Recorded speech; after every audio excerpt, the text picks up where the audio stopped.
తెలంగాణలో రేవంత్ సర్కార్కి ఇప్పుడు కొత్త చిక్కు వచ్చి పడింది.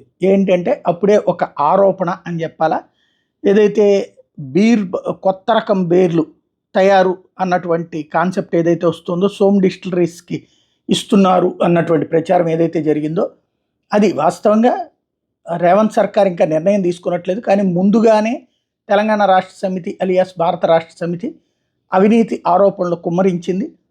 మాజీ మంత్రి జూపల్లి కృష్ణారావు, ఒకప్పుడు కాంగ్రెస్ పార్టీలో మంత్రి, ఆ తర్వాత బీఆర్ఎస్ పక్కన పెట్టింది. ఇప్పుడు ఆయన మళ్ళీ కృష్ణారావు గారు వచ్చేటప్పటికి సోమ్ డిస్టిలరీస్కి సంబంధించి కార్యకలాపాలు ప్రారంభిస్తున్నాం అని చెప్పి ప్రకటించడంతో ఆ సంస్థకి సంబంధించిన జాతకాన్ని అదొక పెద్ద కుంభకోణం అన్నటువంటి కోణాన్ని ప్రొజెక్ట్ చేసుకొచ్చింది బీఆర్ఎస్. దీనికి సాక్ష్యాన్ని ఇది ప్రొజెక్ట్ చేస్తూ కల్తీ మందును తయారు చేస్తున్న మధ్యప్రదేశ్లో ఈ సోమ్ డిస్టిలరీస్ అనే సంస్థని బ్యాన్ చేస్తే, సోమ్ డిస్టిలరీస్ అనే సంస్థ కాంగ్రెస్ పార్టీకి ఎన్నికలకు ముందు విరాళాలు ఇచ్చింది కాబట్టి ఇప్పుడు ఆ సంస్థ మందుని తెలంగాణలో అమ్మడానికి అనుమతి ఇచ్చారు అంటూ మొన్న క్రిశాంక్ ప్రకటించడం అన్నటువంటిది సంచలనం సృష్టించింది.